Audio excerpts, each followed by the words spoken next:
Welcome to another episode of the Back to School Shootings podcast. My name is David Reedman. I'm the creator of the K-12 School Shooting Database.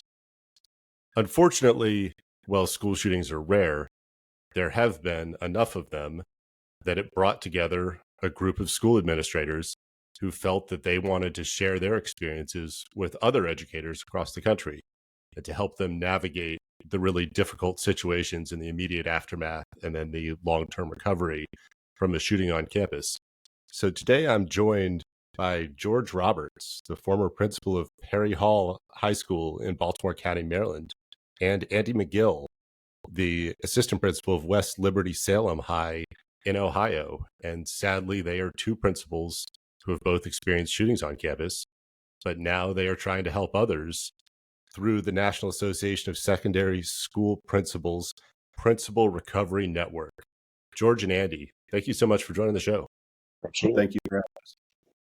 Before we get into the types of resources and education and information that your organization, can offer, where did this idea come from? David, I do believe that the idea came from the NASSP seeing the work being done already by a few principals, and probably one of the ones that most people are most familiar with would be Frank DeAngelis from Columbine High School. Frank really, post-Columbine, did a lot of work in paying attention to what was happening across the country, especially when it came to school shootings, and he would take it upon himself to reach out to other school leaders just to help, and he would just offer help, offer advice. And whether or not somebody took him up on it, it didn't matter to Frank. He just wanted to make himself available, and he continues to do that. 20-some years later, he still continues that work.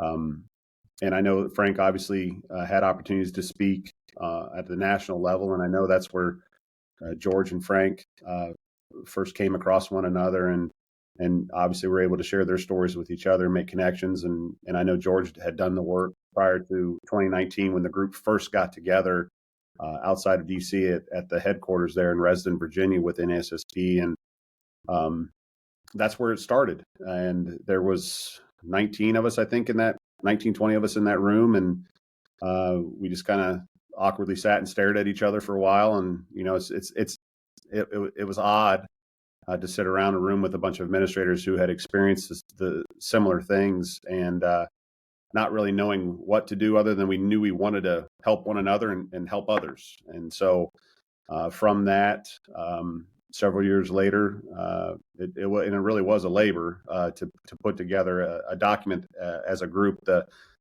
Principal's Guide to Recovery, which is a phenomenal resource that we'd love never to have to give to anybody. But what it does is it helps school leaders, especially principals, walk through the process of recovery after an incident in their building. But that's NSSP saw a need for it, got us together, and they allow us to have the platform to do it, and they give us the resources to do so, and we do that work now. They notify us when there is an incident, and often we do that regionally. We send it out to the group, and somebody regionally will work to make contact, emails, phone calls. We send the guide off in just an attempt to make an effort to assist. So both of you experienced shootings on campuses in your career as an administrator, and that happened a number of years before the Principal Recovery Network was formed in 2019. What was it like having that gun violence happen on campus, and what did you feel was missing right then from the types of resources or knowledge or information that you had? I would say mine occurred on the first day of school, August 2012. And so really right in that area that you're referring to, David, right?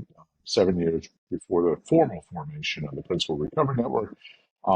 And prior to that, it was just, as Andy's alluding to, kind of a little bit of a connection, reaching out, making, and hoping to make connections with folks, with really Frank as a hub of that with one or two other principals who have experienced shootings prior to Columbine.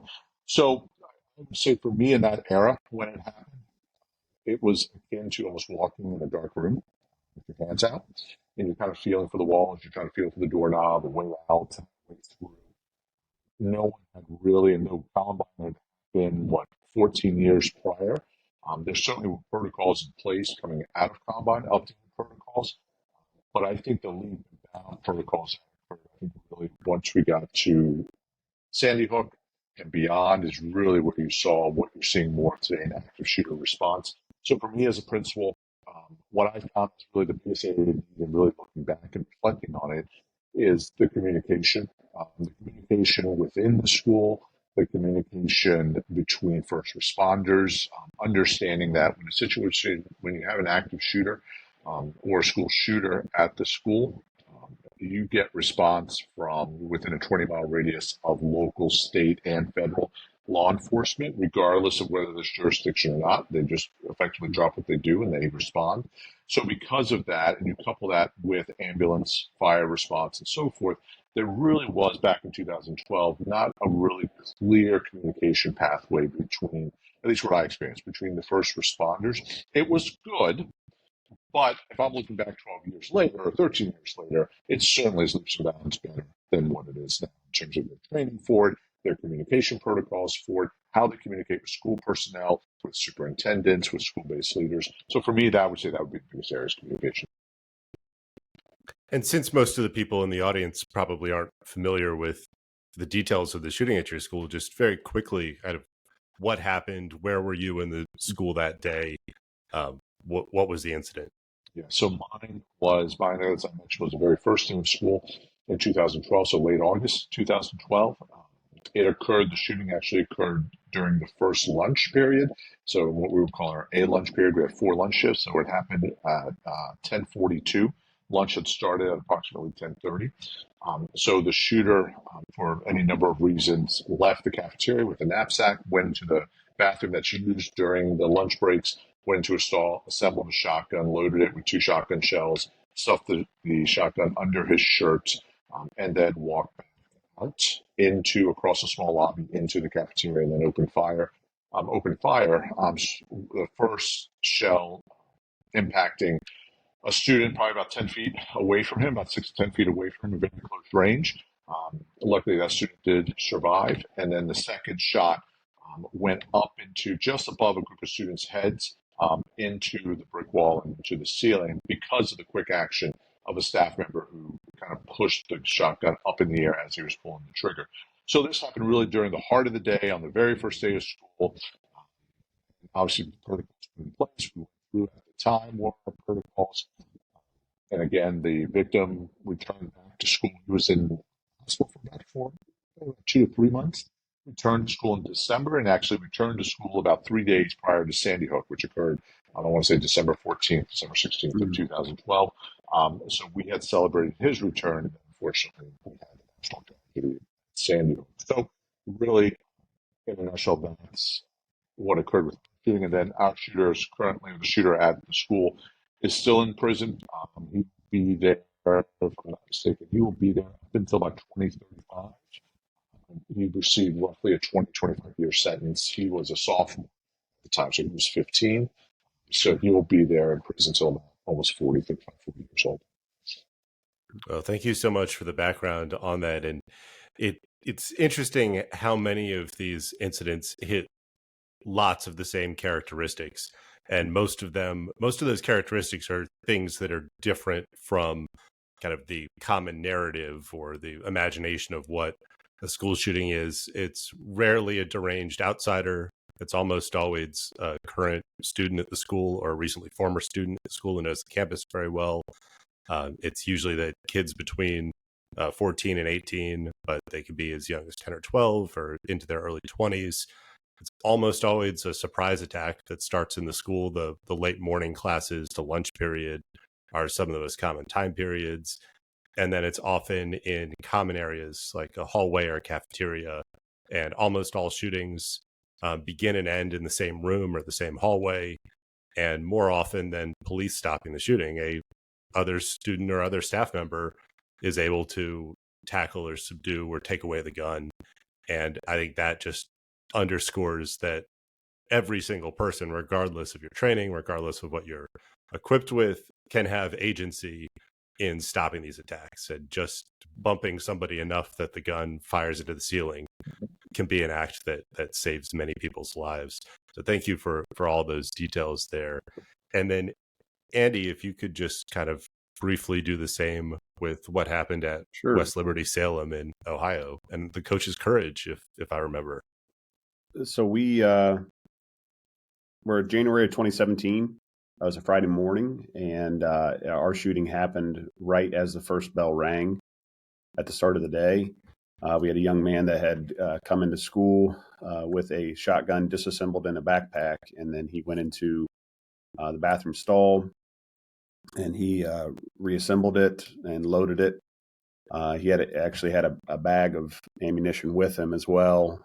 He was intending to do quite a bit of harm.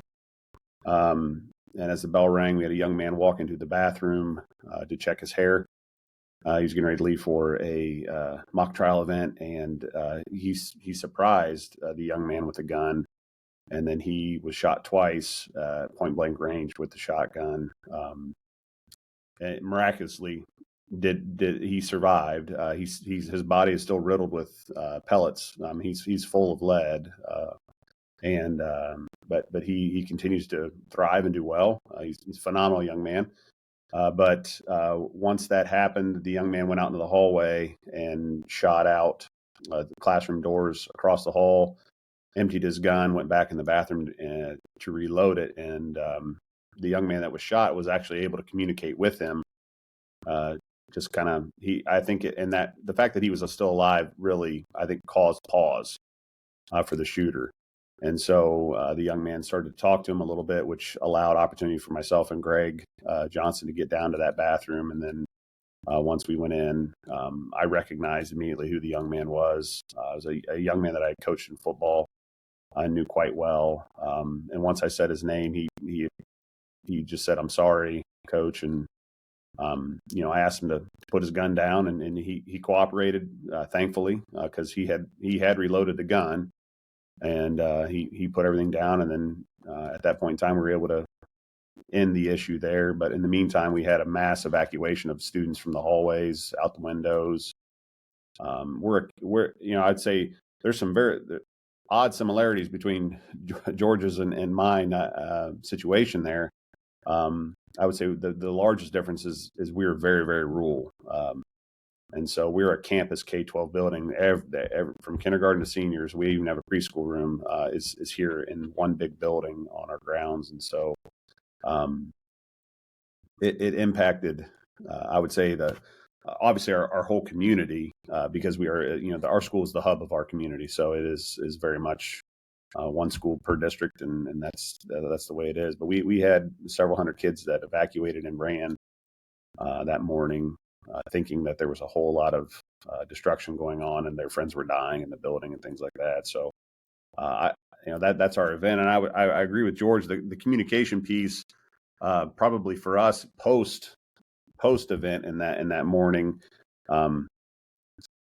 is just the communication to our staff in the days and the weeks to come because you don't know what to say. You really don't know what to say. Everybody did what they're supposed to do.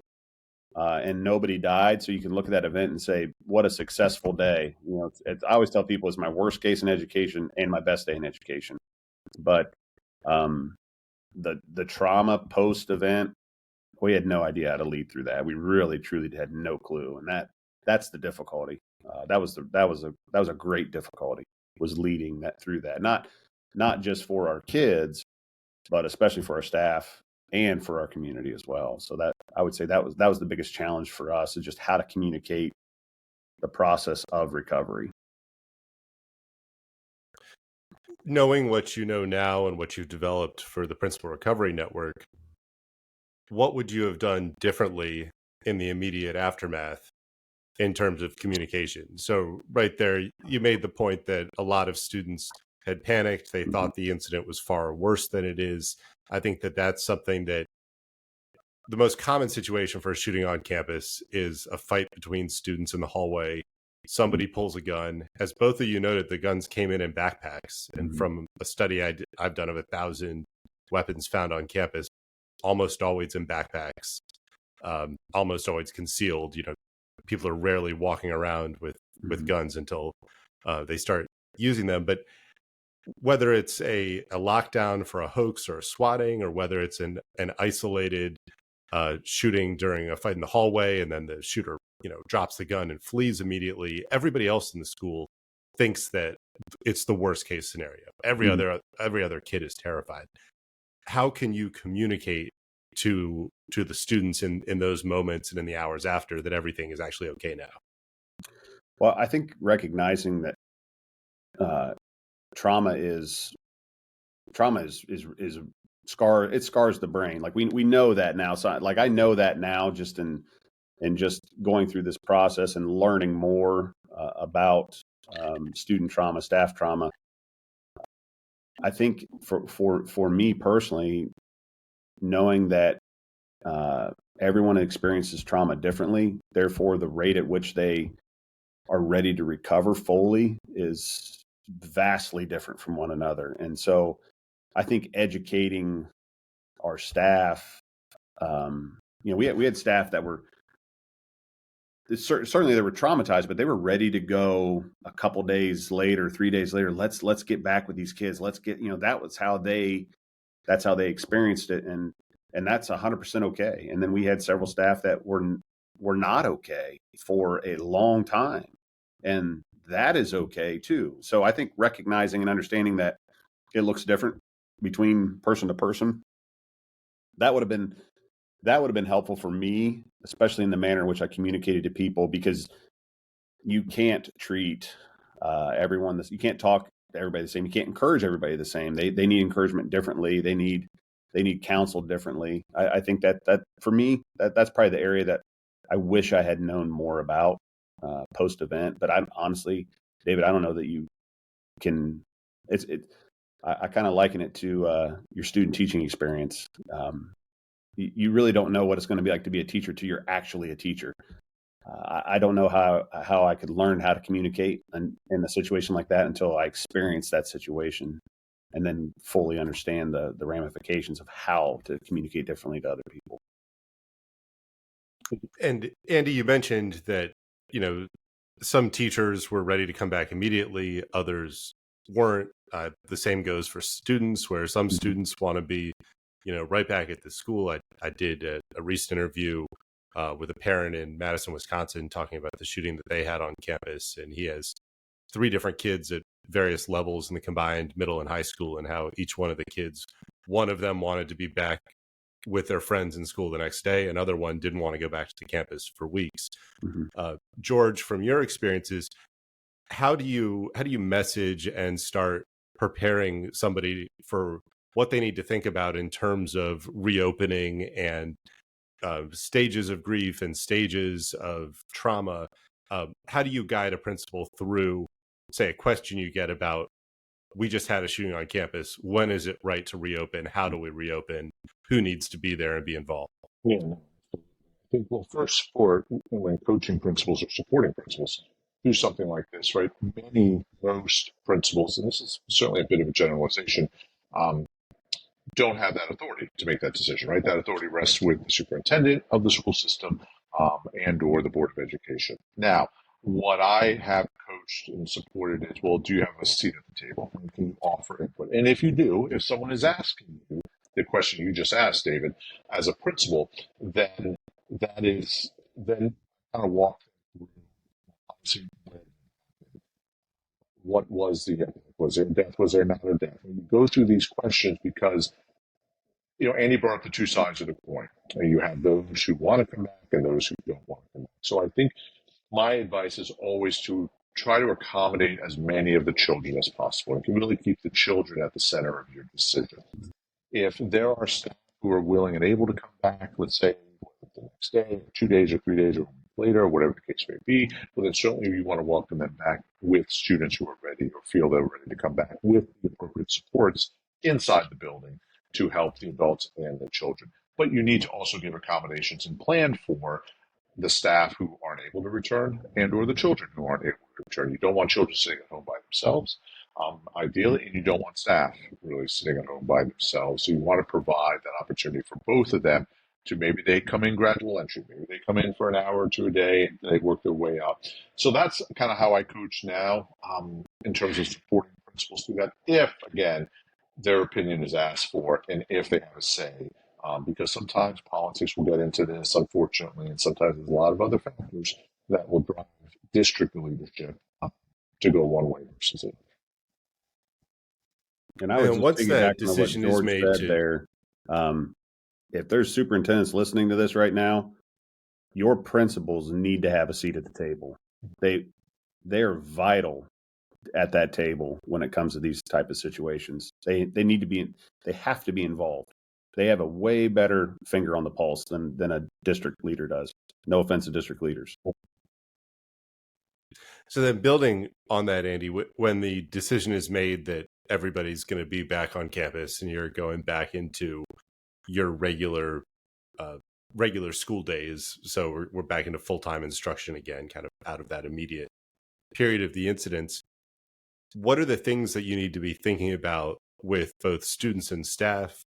What kinds of resources are available? And then, in the immediate aftermath, there are a lot of volunteers. There are a lot of, maybe state or school district would be kind of all hands on deck with all the available counselors there in that one school. But that acute period is going to fade pretty quickly, but the trauma is not. So how do you continue to kind of support all the students and staff once you get into, back to life as normal or as normal as it can be? Right. And we would refer to it as a new normal, because it truly is. You're starting something that's entirely different from that day forward and will be forever in that school, of what that normal looks like. And you're right. You are covered quite well with counselors coming in from outside agencies that are the local outside agencies. Extremely helpful. You keep them there as long as you possibly can, as resources for staff and students. We reopened on the Tuesday after, but for that entire week we were on a delay schedule.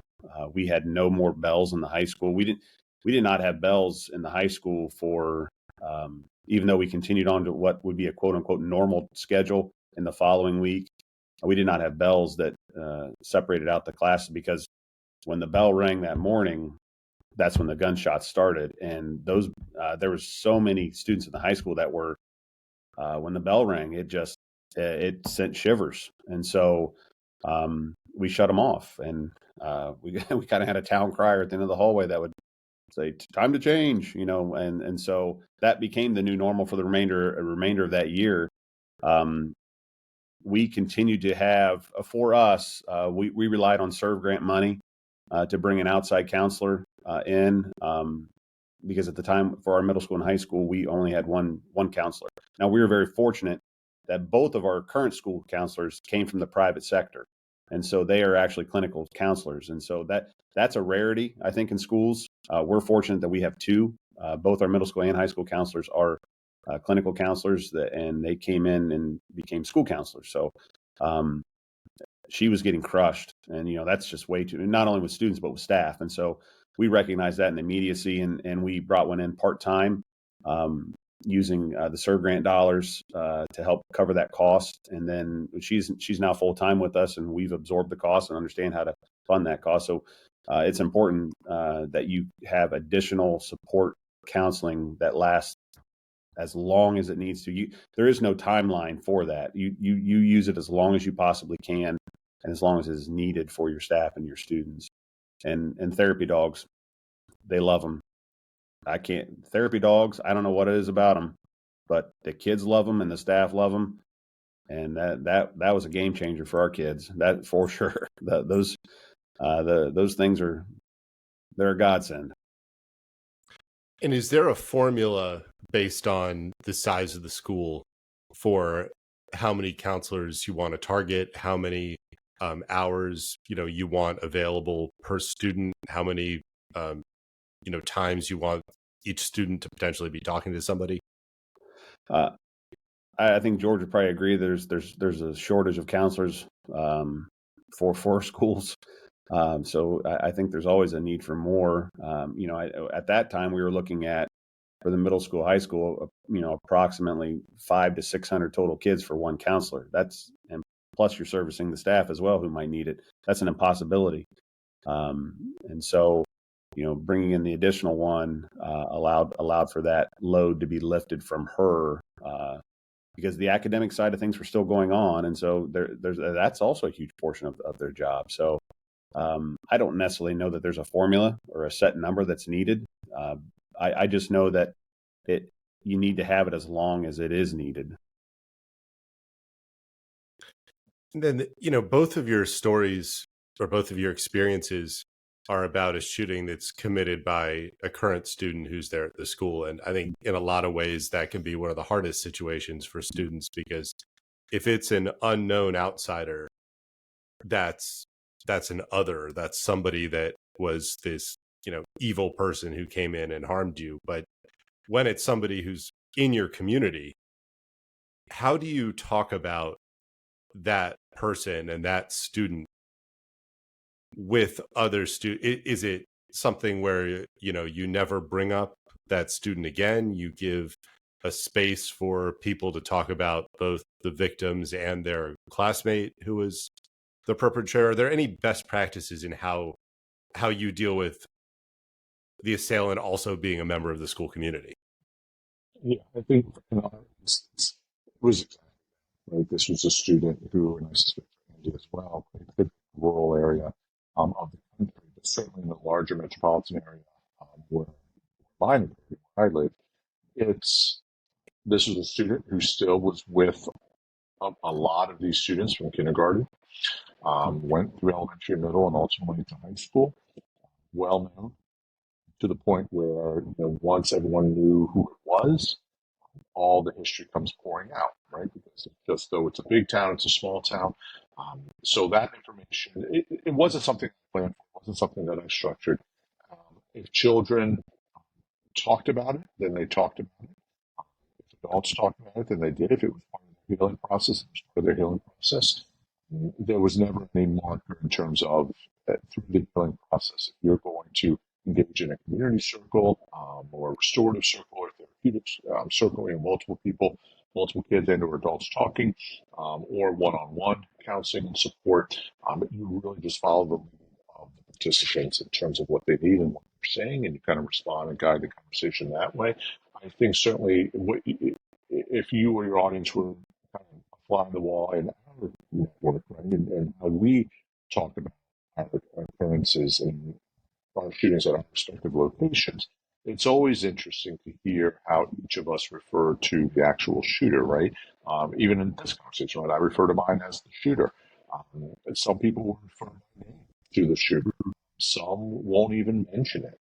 Will use some other type of pronoun or some other way to address, to kind of identify that person. So that's really and I think that's how the community and how the kids and how the adults process that, right? So even as personally, we carry that, and when we speak or we do things like this, we each refer to the shooter or the aggressor in multiple ways, which I've always found interesting as the group formed 6 or 7 years, as one of the ways I think we process it and we heal.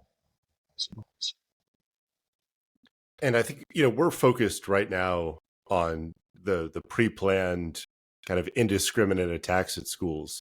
But suicides on campus are actually far more common than those attacks. And they're almost always a current student at the school. So each year, there are, 5 or 6 shootings that happen. They're often very public at the front of a classroom or in the cafeteria or the front atrium as students are getting there. Some of them are more private in the bathrooms, but people still hear a gunshot and the school goes on lockdown. And then there's a classmate then who's gone.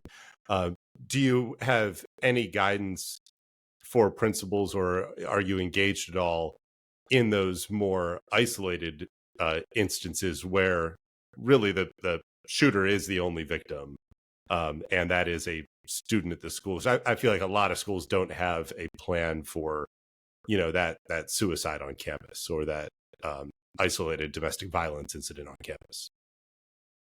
Yeah, I would say when I had left my school as a principal and moved to central office, I was supervising a school this is probably not that long ago, certainly within the past 10 years, I was supervising a school where, of all people, and maybe surprising or not surprising, depending on the profession, I'm the school resource officer. So a duly certified police officer for the county was in his office, and just as you described, he was in his office. His door, I don't know if it was closed or cracked, but it was certainly during class time, removed his service weapon out of his holster and shot himself in the head and killed himself in his office.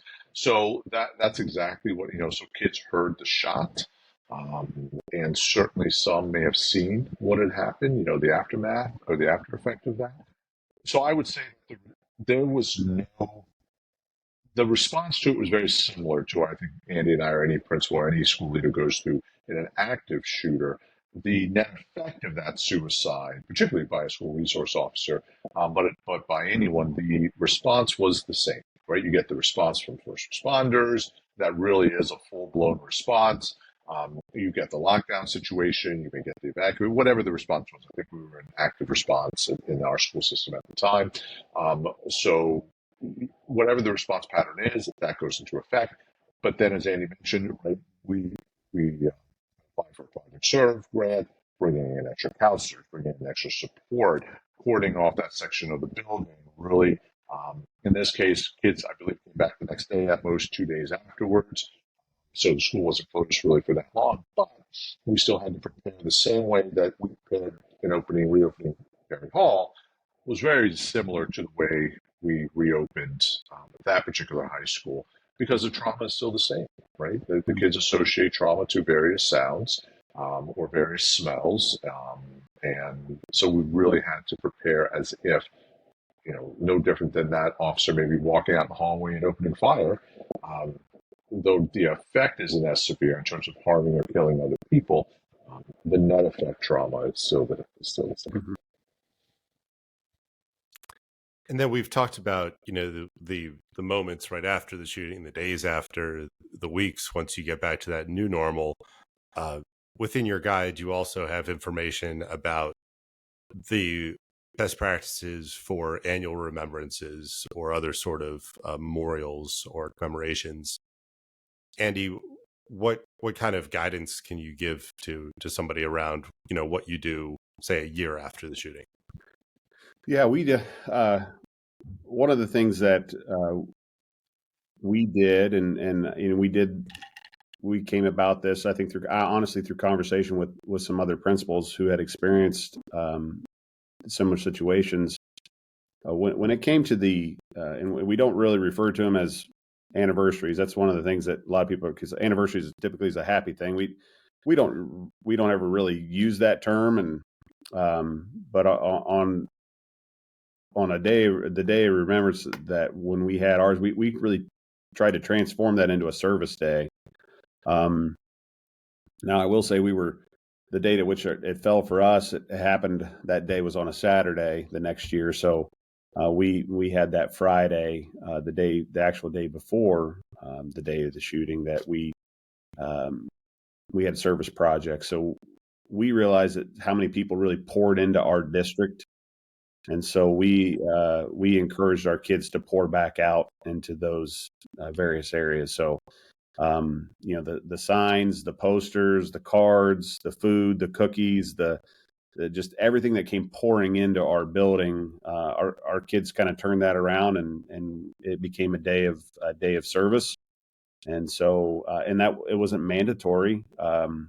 We turned it into an opportunity to give back. And I would say about 90% of the students, especially in the high school, they did stay to do that project. And, we were able to give a lot back to all the first responders and that surround us. A lot of the neighboring districts that really reached out, we were able to turn back and, give back to those school districts as well. Even to the local animal shelters, just because the kids were like, what can we do for the dogs? Well, they turned that into a project for the local shelters, and, either it was either food or treats or different toys and things like that. And for us, it almost became, in a sense, a celebration of truly who we are. And that's what we wanted our kids to really be focused on, is who are we as a district? Who are we as a community? And and what truly represents us. And so I think they saw that what really was representative of our community was the outpouring of giving to our school. And so they wanted to reflect that back. So I would look for opportunities to serve. You are going to be crushed with support. I think one of the best ways for your kids to remember that day is to remember and pull the positive things that really did shine. Because if not, you're going to dwell on the negative of it, and that's just not healthy. It's not healthy for anybody. So find the positive in it, and then look how to take that and give it back to everybody else. I think that is really an important idea to note for the immediate aftermath as well, because if you're in a situation where, say, your school's going to be closed for the rest of the week, but you've got a lot of students, and in some cases, the interviews with students, they talk about how isolating it feels to then, be at home when the school's closed down. If in the back of your mind, when you're thinking about your emergency planning and your recovery planning of what can we engage students in the day after or the week of an incident on campus, that maybe we have a event on campus where we're packing lunches, maybe we're planting trees, maybe we're doing a neighborhood park beautification or something, but a way that the students can be together, be within the structure of some environment, but also having their own time and space to start dealing and processing. I think that is an incredible idea right there, because I think something that does come up is just how isolated kids will feel once they're out of the structure of their day-to-day and their peer networks after they've just had, the worst day of their life as a student. Mm-hmm. So as we wrap up here, I would like to know first, what are your goals for how you want to expand and keep growing your network and keep engaging more principals in not only recovery, but thinking about all of these lessons learned so that they can implement them if the worst does happen on campus? And then how can people engage and get involved with your group? First, if you want to think about the engagement piece, I think certainly the goal, and Andy mentioned this at the beginning, right? The goal is not to grow. Right? The goal is to keep it the same. Realistically, though, we know that's not feasible. So the way we approach, we've kind of morphed into, and I think even in the creation of the guide, is we were really having large group and small group discussions around the creation of the guide, was it to be as much as a resource post-event, but really also pre-event, right? So if a principal were to read this now without any incident occurring, that it would help them at least be prepared. It kind of goes back to your earlier question, I think, that I addressed, right? So if you give this to a principal who hasn't had it, they can start thinking about it. And not that they would do anything necessarily, but at least that feeling I described in my earlier question, like kind of walking around in the dark.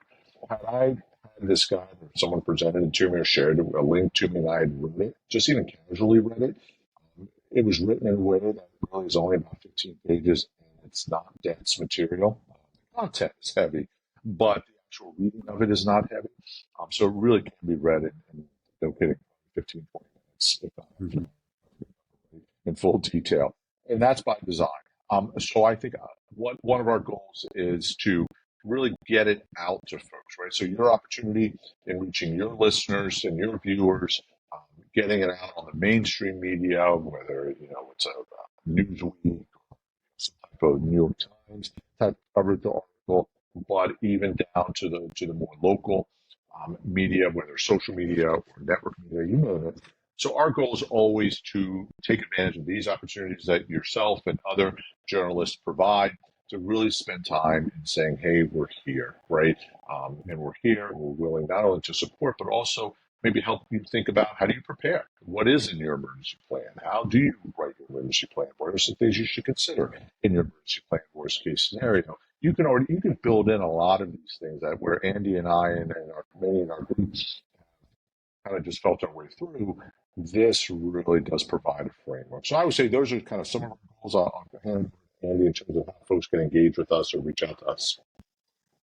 Yeah, and George is right. One of the things that we when we just had our yearly meeting in June, that's one of the areas that we really talked about was the guide's phenomenal, and it's not an end all be all. We definitely tell people that, but it's a phenomenal resource, not only in handling a situation, but in the preparation of potentially handling a situation. But that's one of the things that we kind of talked about is how can we make that guide even, a lot of people say, well, I don't want it to happen at all. So what are some logical things that we could be doing so it doesn't happen? And so I think those are some areas that we want to address uh, when we do some revisions in it, and we will revise it, and it'll take us a little bit of time to do it just because of the nature of the beast. But we want to make it a tool for others so that it's in their hands, and they're only seeing some of the things when it talks about, like, how do you prepare? How do you build relationships with kids? What are some great practices to, improve your culture of your school so that you don't have these things happen? And so that's the goal for us down the road. As far as support, nassp.org/PRN. Go there. You'll be able to see everybody who's a part of the group, but you'll also have an automatic link to download the guide.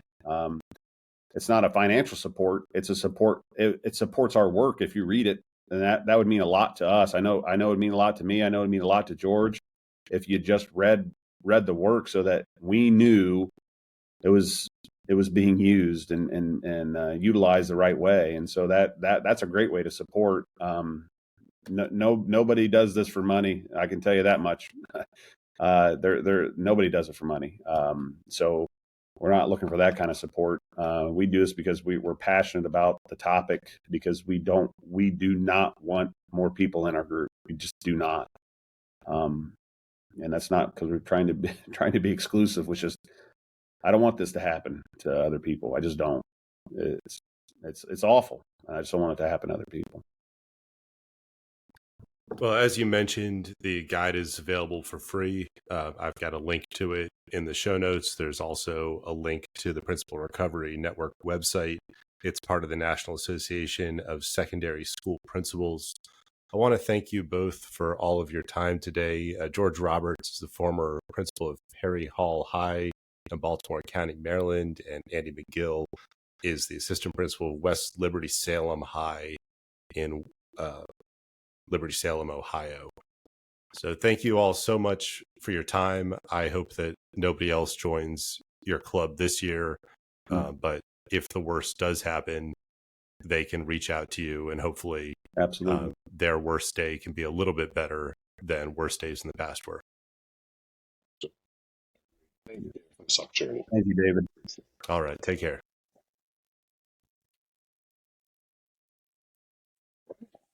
Yeah, no, thank you.